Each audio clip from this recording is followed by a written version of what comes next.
수십 년 동안 그의 말은 무시되었다. 모래 위에 남은 발자국을 바람이 쓸어가듯 지워졌다. 그의 이름을 기억하는 이는 거의 없다. 그러나 지금 2025년 무언가가 변하기 시작했다. 긴장된 침묵이 대한민국을 감싼다. 그리고 시간 속에 묻혀있던 그의 이름이 나이든 이들의 입에서 다시 속삭여지기 시작한다. 그는 단순한 사람이었다. 긴 수염을 가진 노인이었고 하늘과 산 사이 어딘가를 바라보는 눈빛을 지녔다. 그는 설악산 정상의 한 사찰에 은둔하며 살았고 바람과 대화를 나누고 구름 속에 숨은 미래의 메아리를 들을 수 있다고 말했다. 그의 제자들은 그의 말을 두루마리에 기록하며 언젠가 세상이 준비되면 그 예언이 실현될 것이라 믿었다. 1996년 10월 안개 낀 어느 오후 그는 이상한 메시지를 남겼다. 눈을 감고 떨리는 목소리로 이렇게 말했다. 한 지도자가 나라의 옷을 입겠지만 쇠의 무게를 짊어질 것이다. 그의 외침은 크게 메아리칠 것이며 그의 행위는 바람의 흐름을 흐트러뜨릴 것이다. 그가 쓰러질 때 애도는 없고 오직 새로운 숨결의 소리만이 있으리라. 그리고 그 숨결 속에서 보이지 않는 수호자가 나타나리니 그는 왕좌를 바라지 않지만 왕좌가 그를 부를 것이다. 그 시절에는 아무도 이해하지 못했다. 누구도 신경 쓰지 않았다. 나라는 다른 방향을 향하고 있었고 사람들의 관심은 기술의 발전과 성장하는 경제, 과거를 잊고 싶어하는 현대 세대의 꿈에 쏠려 있었다. 하지만 오늘날 대통령의 예기치 않은 실각 이후 온 나라가 불안의 소용돌이에 빠져 있다. 그 승려의 잊혀진 말들이 세월의 먼지에 덮여있던 그 말들이 다시 살아나고 있다. 한때는 단지 시처럼 들렸던 말들이 이제는 계시처럼 울린다. 조각들이 맞춰지기 시작하면서 마치 오랫동안 기다려온 퍼즐이 드디어 완성되어 가는 것 같다. 사람들의 시선은 하늘을 향하고 고요한 옛 사찰의 법당들 속에서 노승들은 촛불을 밝히고 그의 기억을 기린다. 그는 이날이 올 것이라 말했다. 그리고 지금 한국은 그 예언 속을 살아가고 있다. 올해 그의 마지막 제자 중 한 명이 그 늙은 스승의 두루마리를 다시 발견했다. 스승이 생을 마감한 사찰의 오래된 제단을 청소하던 중 제자는 성스러운 돌 아래에 숨겨진 봉인된 나무 상자를 발견했다. 그 안에는 바랜 종이들과 힘있는 필체, 고대의 상징들이 담겨 있었다. 겉으로 보기엔 시처럼 보였지만 제자에 따르면 그것은 미래의 지도를 담고 있었다. 복원된 구절 중 하나는 학자들의 주목을 끌었다. 정화의 해에 독수리는 하늘에서 떨어지고 뱀은 숨어버릴 것이다. 백성은 들판을 바라보다 흙으로 된 한 남자를 보게 되리라. 그는 빛나지 않지만 땅의 발로 걸을 것이다. 그는 원하지 않아도 불려질 것이며 그의 말은 부서진 것을 하나로 잇게 되리라. 전문가들은 해독을 시도했고 일부는 비웃었다. 그러나 평범한 사람들 사이에서 무언가가 깨어나기 시작했다. 논리로는 설명할 수 없는 감정. 단순한 정치적 위기 이상의 일이 벌어지고 있다는 직감. 대한민국이 더 큰 부름 앞에 서 있다는 느낌. 새로운 것이 등장하기 위해 구조가 흔들리고 있다는 예감. 대통령 탄핵은 단지 법적 사실이 아니다. 권력 개입만도 아니다. 그것은 신호다. 반절이다. 반절점이다. 마치 역사가 쇄신을 외치는 듯한 순간. 그리고 그 외침의 메아리 속에서 산을 들으며 눈을 감고 모든 것을 예언했던 이의 기억이 떠오른다. 아마도 지금 한국인은 어두운 골짜기를 지나고 있는지도 모른다. 의심과 불신, 고통의 시간. 그러나 바로 그 골짜기에서 영혼은 깨어난다. 어둠 속에서 가장 강한 불꽃이 타오른다. 그리고 어쩌면 이 여정 속에서 권력을 바라지 않았지만 운명에 의해 빚어진 누군가의 정신이 일어나고 있는 것이다. 그는 말수가 적었다. 안개가 산비탈을 타고 오르는 모습을 오랜 시간 침묵 속에서 지켜보곤 했다. 그가 입을 열면 마치 한마디 한마디가 수세기의 무게를 지닌 듯했다. 그는 참된 변화는 힘도 전쟁도 아닌 의식에서 온다고 했다. 새로운 지도자는 화려한 연설을 하는 사람이 아니라 투명한 마음을 가진 사람일 것이라 했다. 상처를 지닌 자, 훈장이 아니라 흉터를 가진 자. 그의 글들은 이 새로운 시대를 하나의 여정이라 묘사했다. 두 세계 사이의 다리, 경쟁과 조급함, 허영으로 가득한 의 세상과 겸손과 경청, 연민으로 이끌리는 새로운 세상. 그는 이를 수호자의 시간이라 불렀다. 한국이 다시 영적 사명을 되찾고 위기에 빠진 다른 나라들에게 등불이 되는 시기. 그의 예언은 이제 단순한 이야기가 아니라 현실에 들이운 그림자가 되었다. 그리고 바라볼수록 더 많은 징조가 나타난다. 평범한 사람들이 이상한 꿈을 꾸었다고 말하고 밀밭을 걷는 한 남자의 모습을 반복해서 보았다고 한다. 그 얼굴은 저녁 햇살에 가려져 있었다. 노인들은 새밤 연속으로 부엉이 울음소리를 들었다고 말한다. 오래된 전통에 따르면 이는 새로운 시대의 도래를 알리는 징조이다. 조용한 움직임이 일어나고 있다. 신문에 나지 않는 각성. 그러나 깨어있는 이들의 마음 속에서 감지된다. 사람들은 사찰을 찾기 시작하고 광장에는 깊은 대화가 오가며 젊은이들은 잠시 디지털의 소음을 내려놓고 노인들의 말을 귀담아 듣는다. 마치 한국의 집단 영혼이 오래전에 잊어버린 무언가를 떠올리려는 듯하. 그리고 이 풍경 속에서 숨겨졌던 기록들이 모습을 드러낸다. 오래된 나무판 사이에서 발견된 조각난 노트들. 붉은 비단끈으로 봉인된 상자 안에서 발견된 것들이다. 그 안에는 오래된 순환이 닫히고 아직 불리지 않은 새로운 이름이 다가온다는 내용이 담겨 있었다.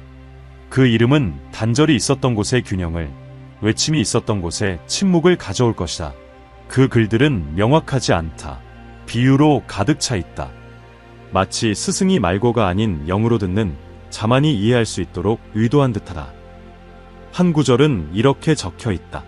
바다가 물러나 숨겨진 꽃을 드러내리라. 그리고 위를 보던 자들은 답이 발미돼 있었음을 알게 되리라. 이것은 논리를 위한 언어가 아니다. 직관을 위한 언어다. 이해의 또 다른 차원을 건드리는 언어다. 이처럼 정치적 불확실성의 풍경 속에서 무언가가 미세하게 재정렬되고 있다. 내각 회의 속이 아니라 이름 없는 이들의 기도 속에서, 법정이 아니라 다시 믿음을 갖기 시작한 사람들의 눈빛 속에서, 한국은 단순한 싸움의 무대가 아니라 변화의 길목에 선 신성한 땅이 될 수 있다는 믿음이 다시 살아나고 있다. 한 명의 제자들은 나이가 들었음에도 다시 모이기 시작했다. 세월을 견뎌낸 사찰 아래 모닥불 주위에 둘러앉아 마치 그가 아직 언덕 위에서 지켜보고 있는 듯한 마음으로 그의 가르침을 암송한다. 그들은 다가올 시대에 대해 이야기한다. 그 시대에는 지도자가 투표가 아닌 진동으로 선택될 것이라고. 진정한 인도자는 구호로가 아니라 그 존재의 순수함으로 알아보게 될 것이라고 말한다.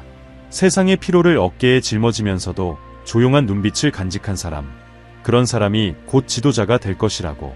도시에서는 사람들이 이름을 찾고 낯익은 얼굴을 그 신비한 인물의 모습에 끼워 맞추려 한다. 어떤 이들은 그 지도자가 아직 침묵 속에 있으며 단지 올바른 때를 기다리고 있을 뿐이라고 믿는다. 하지만 어쩌면 가장 중요한 것은 그가 누구인지가 아니라 그가 무엇을 상징하는가일 것이다. 그의 등장은 단순히 한 대통령을 대체하는 것을 넘어선다. 그것은 낡은 시대에서 새로운 시대로의 전환을 뜻한다.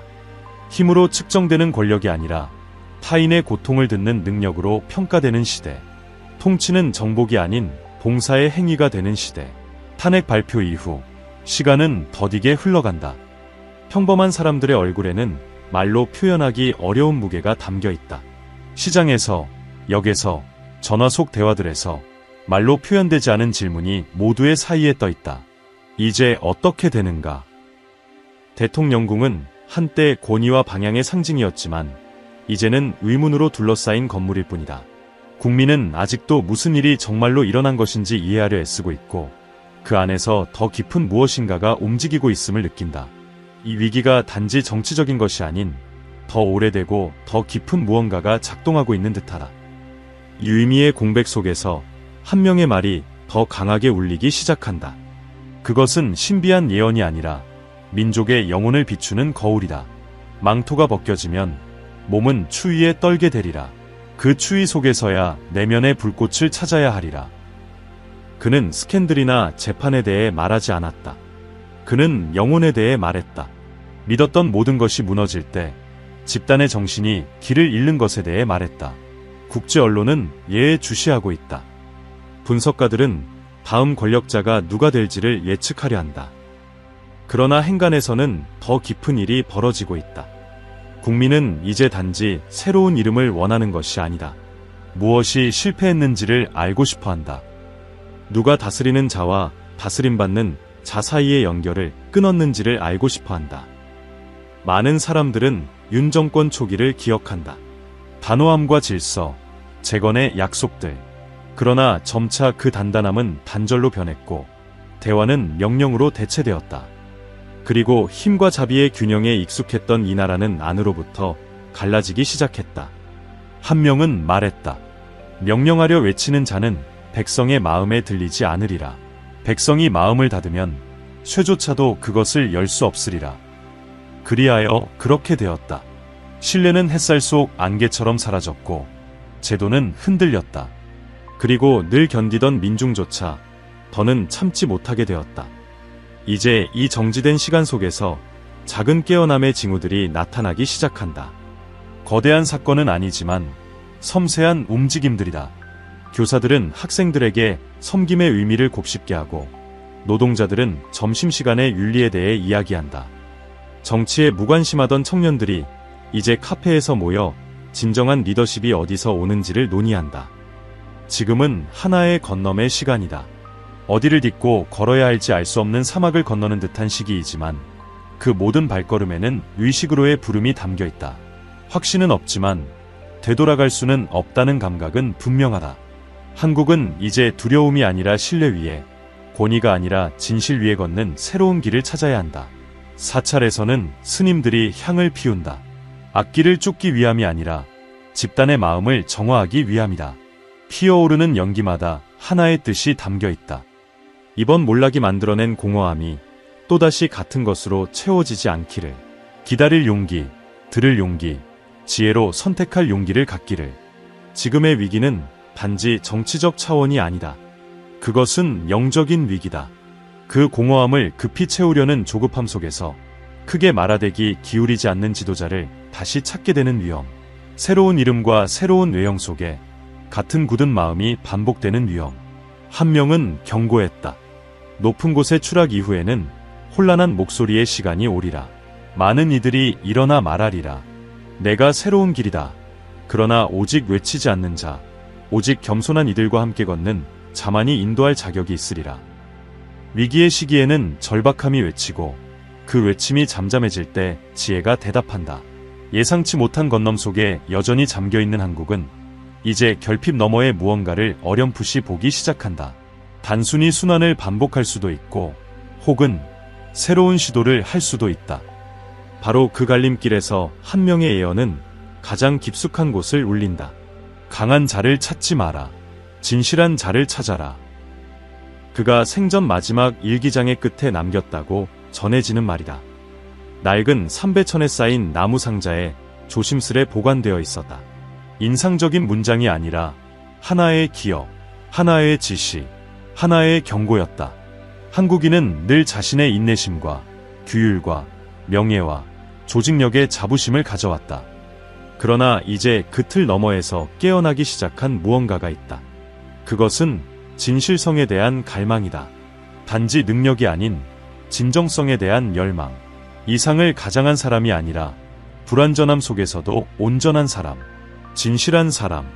이 참된 것을 향한 갈망은 지금 막 생긴 것이 아니다. 그것은 시간이 흐르며 덮인 스캔들마다, 강압적인 결정마다, 권력과 민중 사이의 거리마다 조금씩 형성되어 왔다. 탄핵은 그저 내부에서 썩고 있던 것을 드러낸 계기일 뿐이다. 모든 것이 무너진 지금 사람들의 눈은 높이가 아닌 깊이를 찾고 있다. 한 명은 말했다. 다음의 빛은 땅에서 올라오리라. 오랜 시간 동안 사람들은 이 은유를 해석하려 했다. 하지만 어쩌면 지금이 되어야 그것이 분명해지는지도 모른다. 땅에서 오는 것은 금빛으로 빛나지 않는다.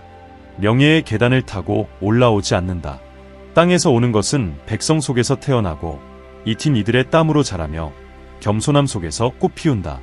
한국이 갈망하는 새로운 지도자는 정치의 무대 뒤에서 만들어지고 있는 존재가 아니라 보이지 않는 곳에서 묵묵히 섬기는 이들 속에서 조용히 다듬어지고 있는 존재일지 모른다. 스승의 기록에 따르면 이끄는 것은 다스리는 것이 아니었다. 그것은 돌보는 것이었다. 불려지지 않아도 곁에 있는 것이었고 말하기보다 듣는 것이 우선이었다. 그는 진정한 지도자는 함께 울 수 있는 사람이라고 했다. 다친 이들 곁에 조용히 앉아 조급함도 없고 카메라도 없고 대본도 없이 머물 줄 아는 이 숭배받을 필요가 없는 사람. 왜냐하면 그의 약속은 권력과가 아니라 진실과 맺어진 것이기 때문이다. 그리고 바로 여기서 예언은 기준으로 바뀐다. 이제 더 이상 해독해야 할 수수께끼가 아니라 모두가 바라보는 거울이 된다. 그 자리로 다가오는 이들 가운데 누가 이 정신을 지니고 있는가? 스스로를 해답이라 말하는 이들 중 진정 중요한 것을 듣기 위해 필요한 침묵을 품고 있는 이는 누구인가? 지방 곳곳에서는 조용히 주목받기 시작한 이들의 이야기가 들려온다. 연설이 아니라 행동으로 존경받는 사람들, 버려진 마을을 떠나지 않는 의사, 이민자의 자녀들을 마치 자신의 아이처럼 돌보는 교사, 수년째 길을 걸으며 평화의 말을 전하고 작은 빵을 나누는 스님. 그들 중 누구도 대가를 바라지 않는다. 그러나 사람들은 그들 안에서 거물들에게서 찾지 못한 진실을 보기 시작한다. 그리고 그것이 권력의 뒷무대에 불편함을 일으킨다. 이제는 약속만으로는 부족하다. 그럴듯해 보이는 것만으로는 충분하지 않다. 더 깨어난 민중은 존재를 요구한다. 말과 삶이 일치하는 일관성을 원한다. 아무리 흉내내려 해도 진실성은 흉내낼 수 없다. 그것은 누군가 안에 있거나 아니면 없는 것이다. 한 명은 이렇게 썼다. 백성은 알게 되리라. 말이 아니라 냄새로. 진정한 영은 향기가 있고 거짓된 영은 위장이 있느니라. 이 은유는 한때 시처럼 여겨졌으나 이제는 현실적인 기준이 된다. 민중의 감각은 성숙해졌다. 상처가 가르쳐 주었다. 빈 약속과 실질적 행동의 차이를. 이제 다가올 선택은 선거이기 전에 영적인 선택이 된다.